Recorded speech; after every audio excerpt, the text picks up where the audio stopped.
De Lille, Wevelgem est une petite ville des Flandres bordée de prés. Une vingtaine de bars à hôtesses jalonnent sa route principale.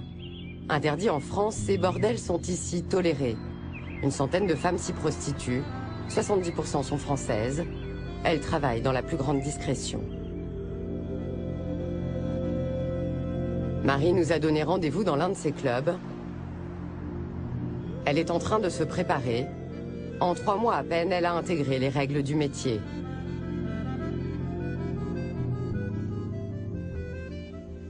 Surtout pas de parfum. Pas de parfum parce que une grosse partie de la clientèle vient après les heures de bureau et repart en début de soirée. Ce qui veut dire qu'il faut laisser le moins de traces possible de leur passage parce que ça peut être très gênant pour un client qui va devoir rentrer chez lui après. Marie avait cherché d'autres solutions, en vain. J'ai créé un site internet pour une amie qui lançait son activité et qui avait besoin d'un site. J'ai fait de la garde d'enfants, mais ces petits boulots mis bout à bout, ça me permettait à peine de continuer à avoir le train de vie au moins que j'avais avec le poste que j'occupais. Chargée de communication de niveau Bac plus 4, Marie gagnait 2 500 € par mois. Rien ne prédestinait cette mère célibataire à se retrouver dans cette chambre de passe. Je suis venue chercher une rémunération au moins égale à ce que je percevais jusqu'à présent. C'est-à-dire assez pour couvrir mes charges, mes frais, continuer à pouvoir m'offrir un toit, donc garder mes enfants en sécurité, continuer à les élever sans qu'il y ait trop de changements dans leur vie, ne pas me mettre dans une situation de détresse, quoi. Ou sortir en tout cas de la situation de détresse dans laquelle je suis en train de sombrer. Marie travaille dans ce club 1 semaine sur 2 quand elle n'a pas la garde de ses enfants. 7 jours consécutifs, de 15 h à 5 h du matin. Y a quelqu'un ? Il n'est que 13 h, le bar est encore désert. Les autres filles se réveillent tout juste dans le mini-dortoir. Derrière cette porte, une autre réalité. 8 lits superposés que nous ne sommes pas autorisés à filmer.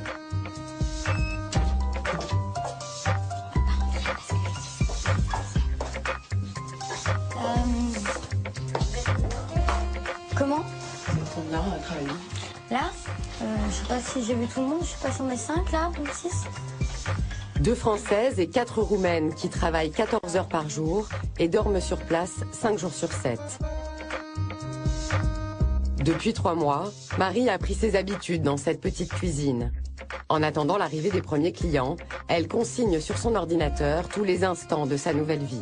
Il m'a taquiné un peu et j'ai tapiné un peu plus. Il a enlevé son pantalon et moi le reste. Retour au bar. Un homme pressé veut me fesser. Manquerait plus qu'il morde. Il paie bien, on s'accorde.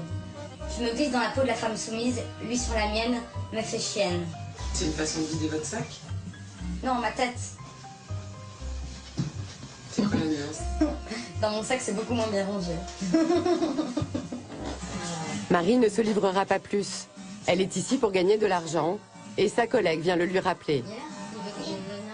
Un client l'attend. Ouais. Non mais dépêche-toi parce que le client attend. Voilà, bouge plus de base. Je veux pas venir, on a besoin de toi, hein. Parce que... Dépêche-toi. Bon, mes amis, je vais devoir vous quitter parce que mes copines m'auraient Marie gagne encore un peu de temps, comme si elle reculait devant son premier client. J'avais donné au début d'une longue nuit. Je vais aller à l'aide de mes copines. Il n'est que 17 h, mais tout porte à croire que nous sommes au milieu de la nuit. Attention parce que on aime bien parce qu'elle va mouiller. Hein. Tu veux pas venir sur le canapé ? Parmi les filles présentes ce soir-là, c'est Marie que le premier client a choisi.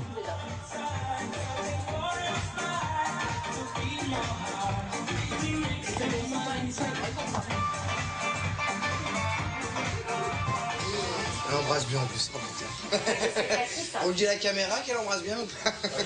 Ah oui. Cet homme âgé d'une trentaine d'années est un habitué. Je suis ici au moins 2 fois par mois. Mais pour vraiment décontracter du boulot, et puis s'amuser. Et puis, je viens de France, comme je pense 80-90% des clients ici ou ailleurs viennent de France et puis passer du bon temps. Il n'y a pas de bar équivalent en France Non, éventuellement en France, on va trouver les saucisses d'escort girl qui sont beaucoup plus chères. Ici, voilà, on vient, on boit notre verre, on paye une bouteille, ça reste relativement beaucoup plus raisonnable que de payer une escort girl. Qu'est-ce que vous savez de votre voisine de ce soir? Elle est adorable, elle est très gentille, très serviable. Elle me fait des whisky comme personne. Et puis voilà. Est-ce que vous parlez de votre vie perso, privée? Ben, si vous nous laissez un peu, on va pouvoir en discuter. Les employés ne perçoivent pas de salaire fixe. Elles sont rémunérées au pourcentage sur les consommations d'alcool et les passes. Leur salaire moyen, 2 500 € par mois, net d'impôts.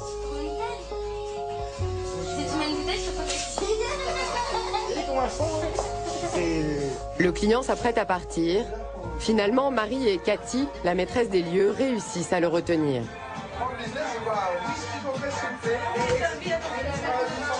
Cathy travaille ici depuis près de 15 ans. D'abord prostituée, elle est devenue tenancière. Elle est française, comme la moitié des patronnes de la région. Depuis son divorce, cette quinquagénaire alterne un emploi dans le tourisme en France et la gérance de ce club. Elle a vu affluer ces dernières années de nombreuses Françaises en difficulté financière.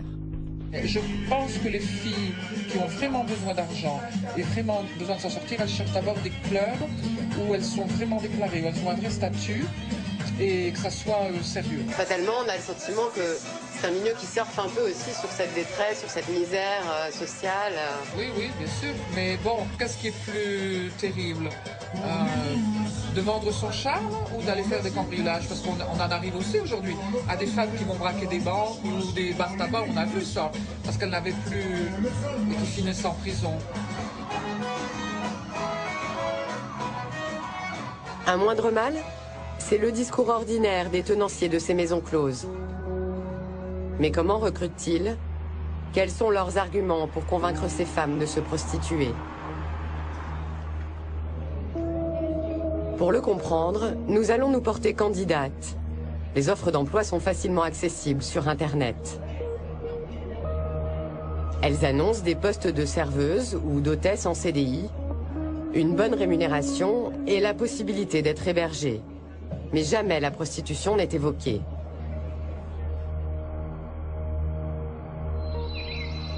À Wevelgem, nous décidons de nous rendre dans quelques-uns de ces établissements, munis d'une caméra cachée. Nous nous présentons comme mères célibataires dans le besoin, des salariés au travail précaire. Bonjour madame. Bonjour. Je sais pas trop si vous cherchez les... Si, j'en cherche. Cherchez les autres. La première question nous surprend. Vous savez boire? Oui. Oui, parce qu'on travaille beaucoup au champagne ici.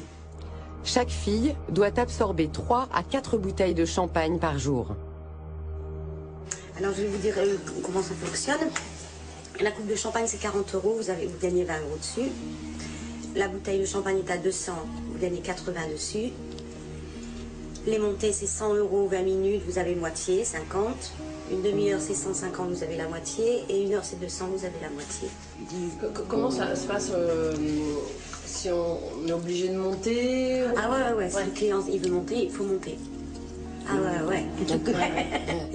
La patronne prélève 50% sur les passes et 60% sur les boissons. Vous êtes déclaré minimum 2 heures semaine. Et on est déclaré en tant que quoi en fait? Serveuse, c'est comme si c'était la restauration. Ils sont pas cons les Belges. Un faux statut qui arrange bien cette Française. Elle nous demande d'accepter d'être déclarée 2 heures par semaine, quels que soient nos horaires réels. Dans tous ces clubs, le principe est le même. Travail au noir et partage des gains sont obligatoires. Nous nous rendons dans un second bar à hôtesse. Là encore, la patronne qui nous reçoit est française. Bonjour. Alors que je vous explique. J'attends que monsieur il va boire son petit verre. Nous précisons d'emblée que nous n'avons jamais exercé. Bah, tu sais, au début, c'est très dur. quand tu arrives dans la chambre avec le mec, c'est très dur. Moi, j'ai vu une fille pleurer en descendant. Et je lui ai dit, qu'est-ce qui t'arrive? Elle m'a dit, jamais j'aurais pensé, j'en serais arrivée là. Et 8 mois après, elle m'a dit, putain, qu'est-ce que je regrette pas. Ça... Ah bah oui, parce qu'après, il sort de ses soucis d'argent. Et puis quand tu rentres dans un magasin, tu regardes plus le prix. Ça te plaît, tu rentres et tu le prends, tu te fais plaisir et tout ça. Donc automatiquement, tu sais que tes dettes, elles sont payées, tes factures, elles sont payées. Les filles gagnent en moyenne 2 à 3 fois le SMIC. Des salaires importants, mais beaucoup moins qu'il y a 10 ans. L'argent, c'est le nerf de la guerre qui attire chaque mois de nouvelles recrues. 90% c'est tous des Françaises. Hein. Ah ouais, carrément. Ah ouais. T'es française, toi? Tout le monde est français. Ah ouais, d'accord. Charlène a 23 ans. Cette jeune Lilloise était vendeuse, mais elle travaille et vit maintenant dans ce bar. Moi, ça fait 2 ans que je travaille. J'ai arrêté entre deux et tout ça. J'ai fait des breaks, mais là, ça va faire 3 semaines, le vendredi, que j'ai repris. Et j'ai cherché entre deux, mais j'arrivais pas. T'as cherché quoi, toi? Tu cherchais où? Dans la vente. Espère pas que tu vas trouver quelque chose dans la vente aussi. Bah, c'est ce que j'ai. Voilà, c'est pour ça que je suis revenu. Je me suis dit, bah tant pis, hein, j'ai pas d'autre solution, j'ai besoin d'argent, j'ai besoin de vivre. Personnellement, j'aurais jamais pensé travailler dans ça. Hein. Sandra est française, elle aussi. Aide-soignante, elle vient de lâcher son emploi. Tu sais, au milieu hospitalier, maintenant, c'est que des petits contrats de 2 semaines, 1 mois. Et encore, t'es pas sûr si c'est renouvelé. Ouais. T'es obligé d'attendre jusqu'à la fin du mois, t'es payé entre 1100 et 1200. Voilà quoi. Donc t'as pas été reconduite et tu t'es dit... Non, je me suis dit, allez, d'ailleurs. Tu sais que tu plais aux hommes et tout, autant va pas faire ça gratuitement, tu vois ce que je veux dire. T'as déjà d'expérience avec les hommes, tu sais à peu près comment ils sont, t'es direct dans le bain. Quoi. Ouais. Bah allez-y, celui-là va vous faire montrer. La patronne est prête à nous embaucher sur le champ. Sandra nous guide vers les chambres. À l'écart, elle va nous donner quelques conseils pratiques. Un peu de l'envers du décor. Voilà, t'as ton gel, tes préservatifs. Tu suis jamais le client avec sans préservatif. Ouais. Toujours, tu mets le préservatif et tu commences à faire ta pipe. Jamais sans. S'il demande à ce que tu lui fasses sans, tu lui dis que t'acceptes pas. Ça t'est arrivé qu'il y a un client qui t'emmerde, non? Si c'est le cas, t'es là avec ton client. Je me matraque. La patronne va nous donner une dernière consigne en cas de contrôle de la police. Jamais dire qu'il y a des chambres. C'est toléré. C'est toléré. Mais il faut jamais dire... il te dit alors t'as fait l'amour? Non, fais pas l'amour, oui. On fait du champagne ici. Un jeu de dupes qui ne trompe personne. Ni autorisé ni interdit, ces bordels ont pignon sur rue en Belgique. Sont-ils totalement libres de leur activité? Comment sont-ils réglementés? Ce soir, le commissaire Dominique Demet supervise une opération spéciale. Ce soir, on va contrôler 5 bars, ça c'est le but, 5 bars qui se trouvent sur la route de Menin à Courtrai. Ben, il y en a toujours eu des bars ici sur la route. Et jusque dans les années 70, il n'y avait pas l'autoroute, ça n'existait pas, donc tout le trafic passait par ici. Pour les autorités belges, il ne s'agit donc pas de fermer ces institutions ni même de traquer les prostituées. Le contrôle vise à contraindre les employeurs à déclarer leurs salariés et les dissuader d'engager des mineurs ou des étrangères sans papier. Donc on va un peu attendre.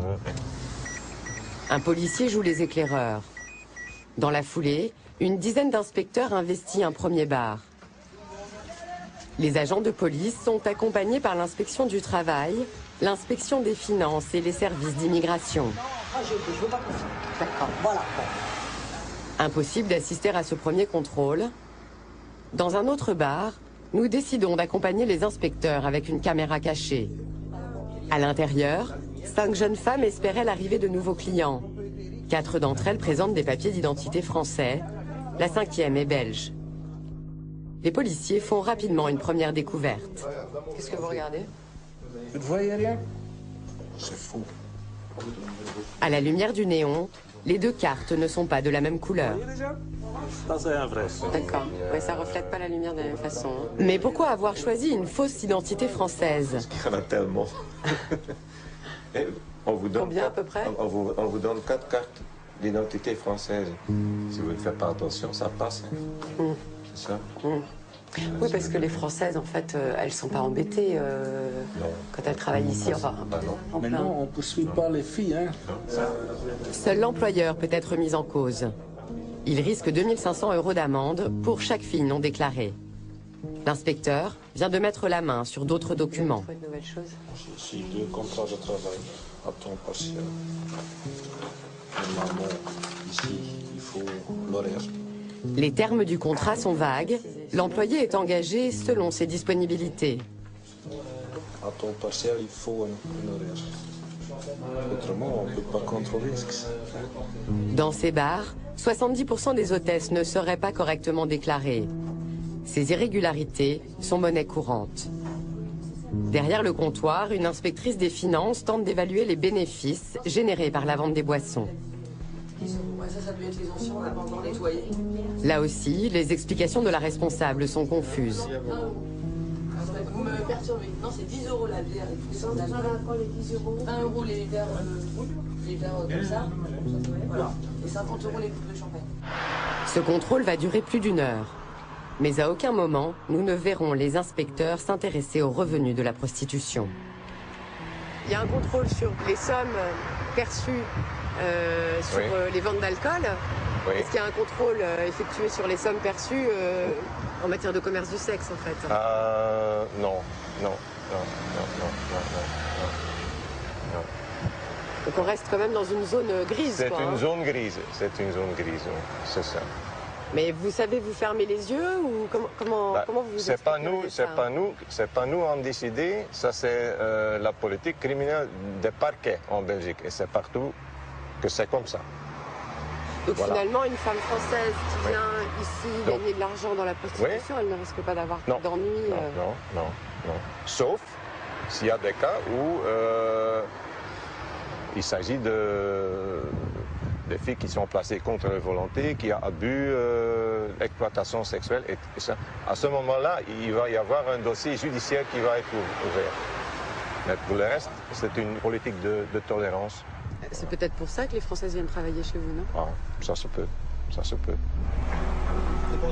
Au final, 2 employés n'étaient pas déclarés et la jeune femme qui a présenté une fausse pièce d'identité est en fait biélorusse. Elle est conduite au commissariat en vue de son expulsion. Malgré ces infractions, le bar n'est pas fermé et les filles peuvent reprendre le soir même leur activité.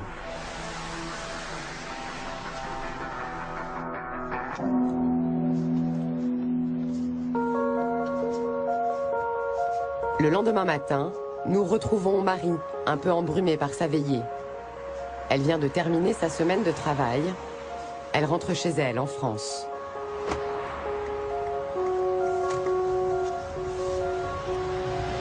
Vous êtes dans quel état d'esprit, là?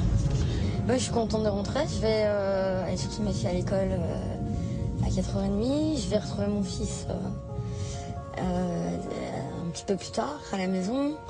Je suis contente parce que je vais rentrer, les câliner, me faire câliner et que les moments que je passe avec eux sont précieux. Votre entourage connaît votre activité actuelle? Pas du tout. C'est pas utile de leur dire. Mes parents seraient très tristes et puis pas envie que mon fils et ma fille l'apprennent parce qu'ils vont découvrir la vie autrement et voilà. Marie franchit la frontière à 10 minutes à peine de cette vie clandestine. Donc voilà, on a un dernier tabac, la petite friterie de la douane et bienvenue chez les ch'tis. Qu'est-ce que ça symbolise, ce passage de frontière? Absolument rien, puisque je suis habituée depuis toute petite à passer cette frontière comme s'il n'y en avait pas. Avant de retrouver sa famille, Marie s'offre une pause. Salut! Un palier de décompression. Comment tu vas? Elle retrouve Antoine, un ami informaticien. Je suis désolée, je suis un peu à la bourre. Comme d'habitude.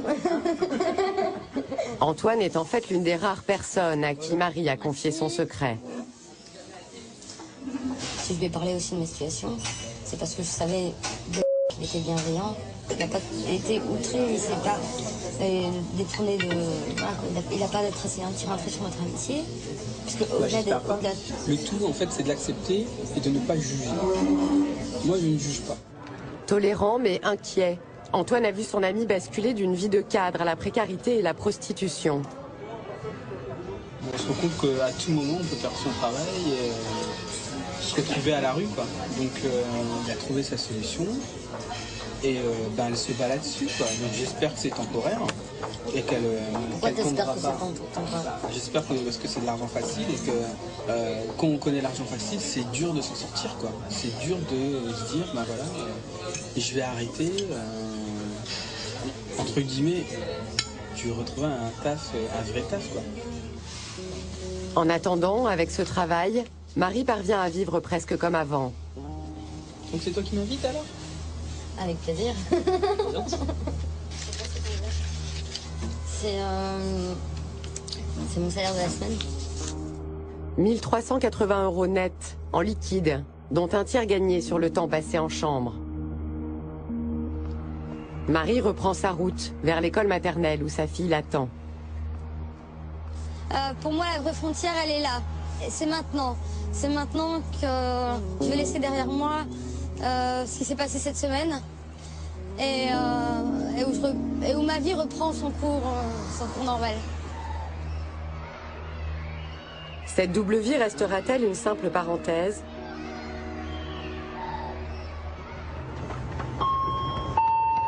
Mesdames et messieurs, bienvenue dans le train à destination de Charleroi. Pour Patricia aussi, la prostitution ne devait être qu'une solution temporaire. Pourtant, cela fait près de 20 ans qu'elle passe la frontière. Sa famille n'est toujours pas au courant. J'arrive ici le lundi et je repars le vendredi. Et je passe le week-end en France auprès de mes 3 enfants. Sa vie bascule quand elle a 23 ans. Tout simplement, un mari qui me laisse là avec 3 enfants en bas âge, je ne travaillais pas, donc il fallait de l'argent. Et huissier allait passer à la maison, donc voilà. Et par une petite annonce dans les journaux, j'ai trouvé ça. Patricia cumule alors 750 € de dettes. Pour des centaines de femmes comme elle, la prostitution est d'abord une solution d'urgence. Est-ce que vous pensez que la crise économique conduit aussi de plus en plus de femmes à... Oui, bien sûr. Oui, bien sûr, parce qu'une maman, elle va tout faire pour ses enfants. Ça, c'est quelque chose de normal. Donc, oui, bien sûr. Une mère qui a ses enfants ont faim, elle viendra, c'est sûr. Elle fera ça ou elle volera. À peine arrivée à Charleroi, Patricia rencontre une collègue. Tu vas travailler, là? Ah, moi aussi, tu vois. Depuis 20 ans, la routine s'est installée. Patricia fait ici figure de pionnière. Elle racole sur le trottoir et accueille ses clients dans un petit appartement.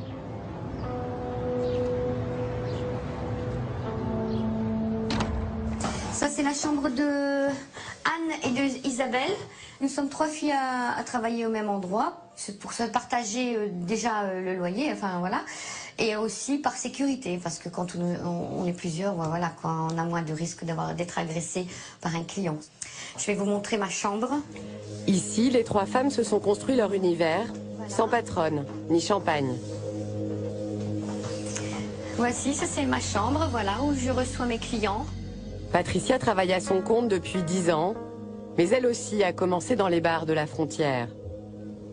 Au bout d'une semaine que je me suis rendu compte de ce qu'on gagnait dans cette activité, je me suis dit, bon, on va taper dedans, au moins pour se mettre un toit sur la tête et qu'on me mettre à l'abri, moi et mes enfants, au moins de ne jamais être expulsés. L'appel d'un client.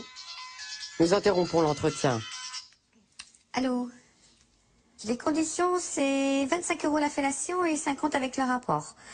Et évidemment, sans préservatif, s'abstenir. Hein. Non, je suis plutôt classique, monsieur. D'un client à l'autre, Patricia s'est installée dans cette double vie. Quand on voit la facilité, d'une certaine façon, hein, qu'on gagne de l'argent et en abondance, quelque part, le choix est fait, quoi. On reste pas pour le sexe, mais on reste pour l'argent. Et il faut dire qu'avec le temps, après, ça devient une drogue aussi. L'engrenage de l'argent, mais aussi une vie faite de mensonges et de solitude. C'est pas d'amis. Parce qu'avoir des amis, il faut avoir du temps à leur consacrer aussi. On ne peut pas tout mélanger non plus. Si j'aurais des amis en française, évidemment, elle me poserait des questions. Patricia est définitivement sortie de la précarité. Pourtant, à plus de 40 ans, elle ne parvient toujours pas à décrocher. C'est une journée décisive qui s'annonce pour Marie. Elle a rendez-vous au Conseil des prud'hommes pour une conciliation. Dans quelques minutes, elle va devoir faire face à son ancien employeur et revivre un conflit qui l'a précipitée dans la précarité et la prostitution. En rentrant de vacances cet été, j'ai eu un clash avec mon employeur. C'est-à-dire qu'il m'a gentiment invité à démissionner. J'ai refusé, je n'ai pas compris ce qui m'arrivait. On suivit 2 mois de pression et ce que j'ai vécu en tout cas comme un harcèlement moral. Le conflit se durcit au fil des semaines. La jeune femme finit par commettre un geste désespéré. J'ai eu un geste qui aurait pu être fatal. Quoi, je sais pas. J'ai conscience que j'aurais pu laisser la vie, quoi. Mais je pense que c'était vraiment un geste désespéré parce que même j'ai 2 enfants, quoi. Je suis toute seule avec mes gamins et maintenant avec le recul, je me dis, mais comment on peut faire ça, quoi.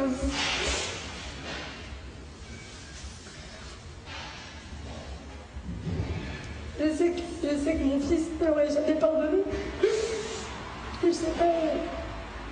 Parce que ça, finalement, ça en vaut tellement pas la peine. Quoi. Ça en vaut tellement pas la peine. Ce jour-là, au tribunal, Marie demande réparation pour harcèlement moral.